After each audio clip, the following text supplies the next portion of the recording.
witches.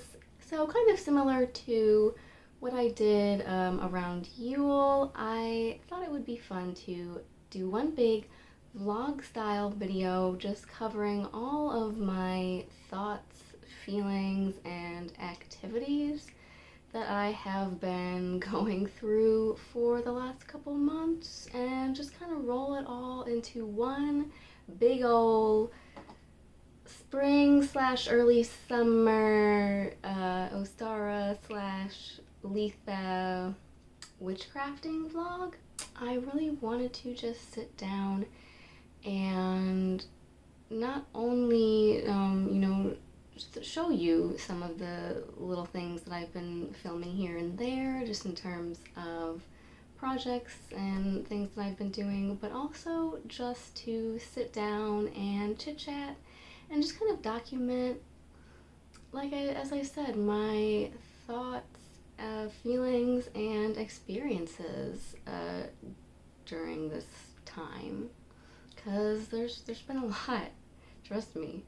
Spring, Ostara, my husband and I finally decided to attend a small gathering of other pagans, leaving your comfort zone, coming out of my cage, trying to break out of my shell, which is something that I have struggled with my entire life. I'm really shy and introverted, despite the fact that I'm out here on YouTube. It's always been hard for me to put myself out there and try to make friends, and especially as someone that moved around a lot as a kid, it was hard to not only make but keep friends. And so I kind of just decided, you know what, screw it. I don't care if I'm like going into my 30s and they say, the older you get, the harder it kind of is sometimes to make new friends, because it feels like everyone's always busy with their lives. So it's just been fun to be able to put myself out there with people, but also find like-minded people to exchange experiences and ideas with. Overall, I would say that it has been a very good and fulfilling and enriching experience so far, and I definitely hope that that continues, because I like to think that I'm someone who's always wanting to learn new things, and I've always considered myself, I try to be a well-rounded, well-educated person and keep my mind open to new ideas and possibilities and ways of thinking.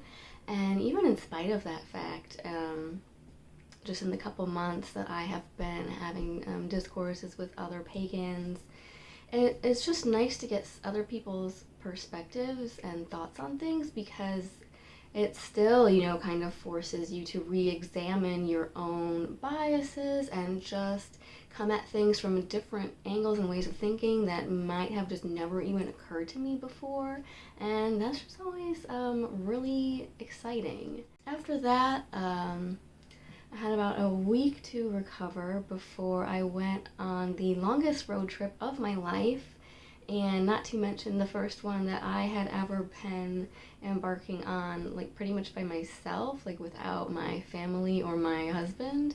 So I went to an even smaller, more intimate, kind of witchy women's retreat, where a handful of us got together in the mountains of North Carolina, which I've never really traveled a whole lot, and so I've never, been through any of those states, let alone driven myself. Me and some of the other ladies that I met through these communities decided to carpool together, and I got to take my new Jeep, which I bought last summer and then didn't get to take anywhere for an entire year. I finally, got to take her out on the road, and yeah, just more leaving my comfort zone, doing things that I would have never even thought to do before, or would have been way too scared or anxious to even think about. Because normally, I hate driving. It makes me really nervous and anxious, and so I get very and just kind of try to avoid it as a result. This was kind of a big step for me to not only, meet up with people that I had only talked to online. But yeah, shout out Runa Heathen Hedge Witch and our other sister Tammy, who accompanied me on the journey, and just being able to click with those people and feel like here are some people that I can feel comfortable with and connect with and put myself in a car with for several hours and drive to a place I've never been before was also an exciting, nice, comforting feeling, because if I hadn't been able to find people to accompany me on the trip, I honestly wouldn't have gone. I would have been way too scared. Yeah, it's just been nice to finally feel like there's a community out there where you can be your authentic self, like weird, crazy, pagan, witchy ideas and all, and still have those things that you're naturally interested in or passionate about or talented at be appreciated. I kind of just wanted to piece together some footage from some craft projects that I have been working on over the last several months. I made some Freyja Bath salts, which were really lovely and helpful, as that is one of my go-to forms of relaxation and self-care. Another thing that I have definitely had in the works over the last several months was making a protective spell bottle for my property. And that was just something that I have been doing intuitively, collecting little bits and pieces of materials over the last several months. Just whatever naturally seemed appropriate to me. So usually things that come from the property itself. Over the spring months, I was gathering a lot of the spring wildflowers that were growing in my backyard and just kind of throwing them into my little mortar and pestle and collecting little things here and there. And then I also incorporated like some eggshells that I'd been saving up. Anytime I cook something with eggs, I just have a jar next to my kitchen sink where I will wash them off and save them now, you know, just witchy things. So yeah, I was collecting materials, natural materials, to incorporate into a protective spell bottle for my house and my property, because my husband, he has Native American heritage, and so doing regular like smoke cleansings on our house is something that we've just always intuitively done. Like we saged it when we moved in, and we've done it one or two other times before, and then I had him help me again not too long after coming to this practice so that I could set up some wards on my house just as a precaution before I delved into the witchy and the woo of it all.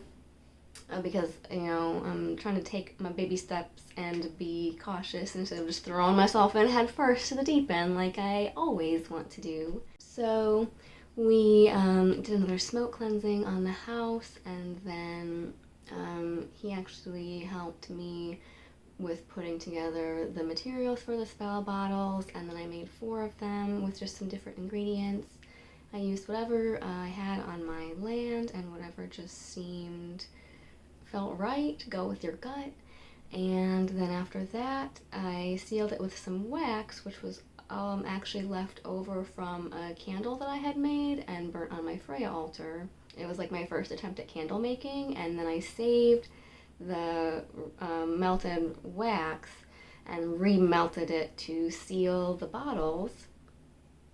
And we did all of this, I want to say it was on the last full moon, because I was waiting for it to be, you know, like full charged energy on the outset.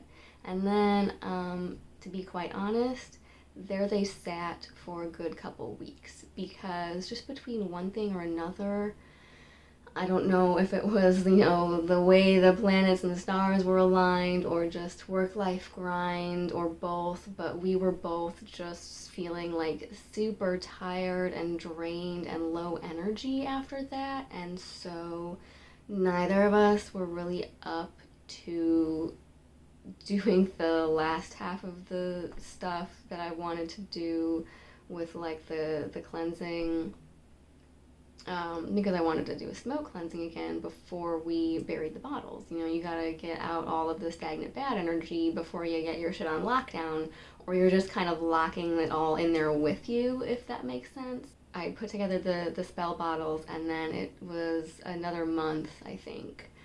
Yeah, it was at least, I think, at least a good month before we finally felt recharged enough to go back and actually do the cleansing and bury them. I believe we ended up doing on this last full moon. So it works out. I think everything happens for a reason, and it kind of, literally came full circle. So don't get too hung up with the exact like timings of things. I know a lot of people, especially starting out, try to time things with the cycles of the moon, but we're busy people. We have lives to live. If intent is everything, and I feel like for me especially, as long as I keep my word in the long run, spirits and deities aren't really so much concerned with time scales. Now, if I am specifically wanting to absorb charge with energies of a full moon or a particular full moon or a new moon, then I do want to try to get the timing on point as much as possible. But it was like, I have an app on my phone that I use to track the moon, and it'll show you like percentage of like fullness and whatnot. And so it's like, if I don't get to it when the moon is like, oh, max 100% fullness, and I do it like the day after when it's technically on its way out to like waning again or whatever, who cares? It's still like 99.9% full. I feel like you're still gonna get the majority of that energy and that intent going into it. So don't stress it too much. Or like in this case, I did the first half of like creating the spell on one full moon, and then just because of the way of our energies were and the way our schedules worked out, it wasn't until the next full moon that we completed the ritual and actually buried them. And even that is totally up to your own preference, because I had other people say that you don't necessarily have to bury it. Some people will just hang like little sachets or spell bags in their windows, or put things in the windows, and you can refresh or recharge things as frequently as you need to that way.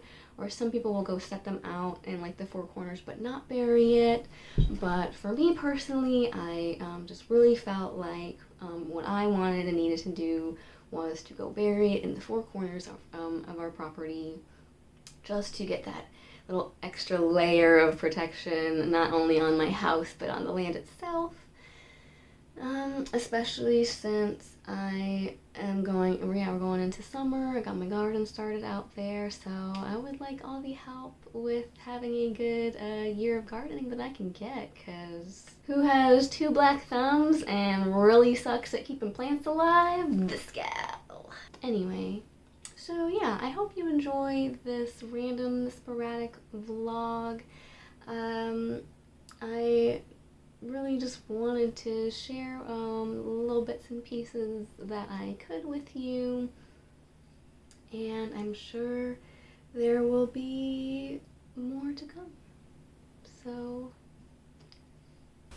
let's get into it. Hey, it's voiceover Amy, and I'm gonna try this technique out for the first time.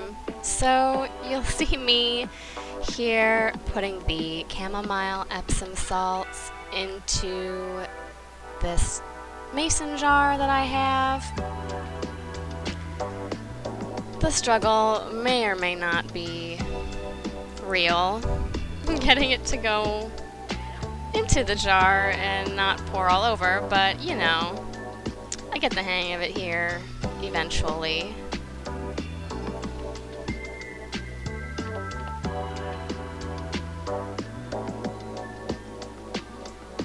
Maybe.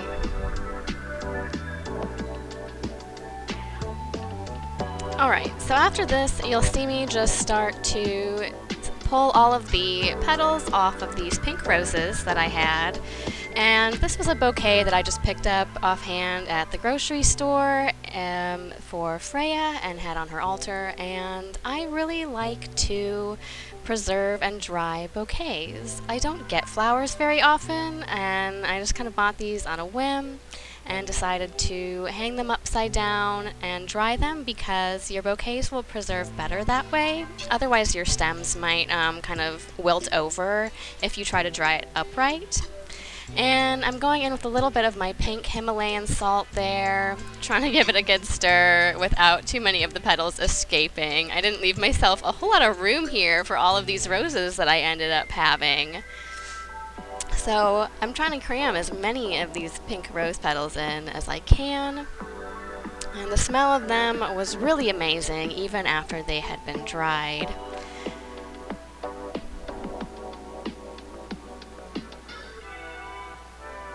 And this is a recipe that was given to me by a fellow pagan, specifically to use in the bath for Freya and meditating and connecting with her as a Freyja Bath Soak. Trying once more to go back in with my little wooden spoon. This came with my mortar and pestle that I just ordered off of Amazon, and it's so tiny and cute. I love it. Miniature things are automatically more adorable. It is a scientific fact. So now you'll see me opening my box of essential oils and adding a few drops of some lavender essential oil at the top there, because the chamomile Epsom salt already has a very strong floral scent on its own, but it's still very mild, which I like. So I didn't really want to overpower it too much with the rose petal and the lavender. You'll just see me cramming my whole hand inside that jar, so don't mind that. Just try to get as much stuff in there as I can. And then I'm going back in at the very top and just sprinkling a few dried lavender blossoms in there. And that's just from the little kit of dried flowers that I also ordered off of Amazon and have been using mostly for candle making, but now also for things like this. And then you just give it a good shake, and I have some cute little labels that I put on the top. And this lasted me a good 2 or 3 baths. Very relaxing. Definitely recommend.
I was out here, I wanted to show you my strawberry patch.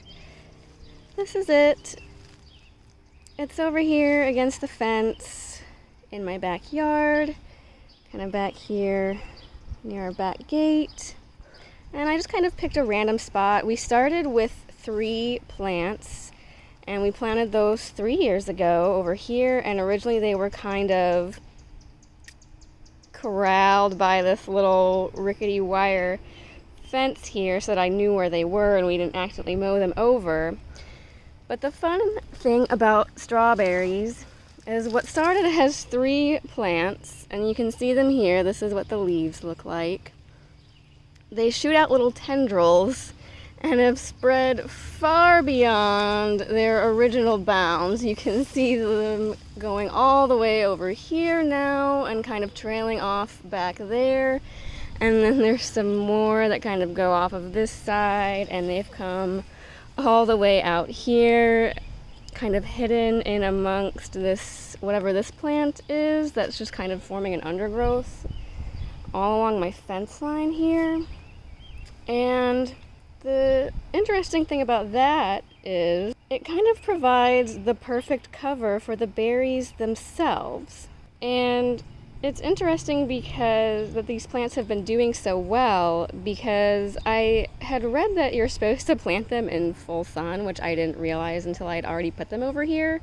And while this isn't really like a super shady part of the yard, it definitely does not get full sun all day, but these strawberries have just taken off.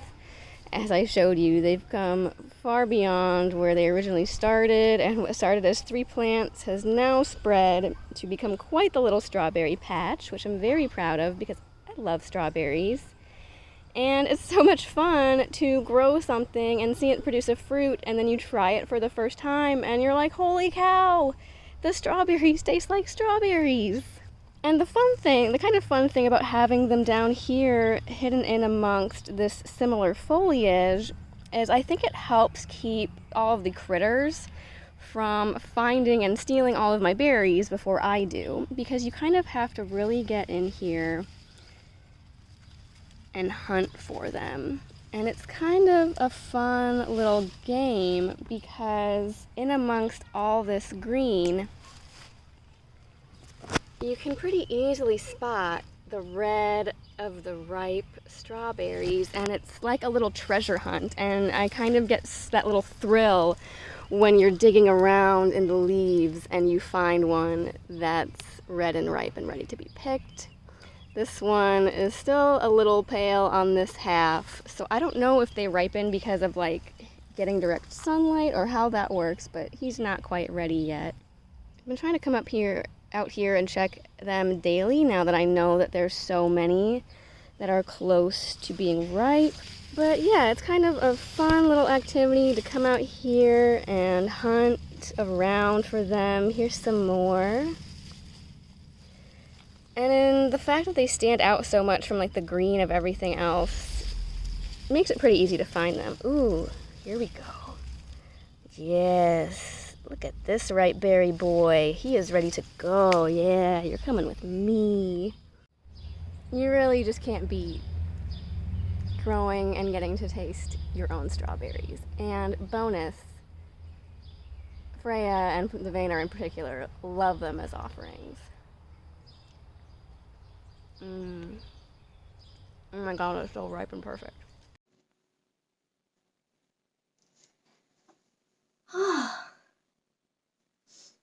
Well, guys, I'm just gonna film this quick outro to wrap up this vlog style video. I hope that you enjoyed it. Like I said, I just kind of threw together some random clips from things that I've been... I'm like always swiveling back and forth nervously. Anyway, I hope you enjoyed this random vlog style video, and I look forward to doing more like this in the future. I feel like I just want to keep making the kind of videos that I like to sit down and watch on YouTube, so Let me know if you enjoyed this and want to see more vlogging content here. And until next time, stay classy, pagans.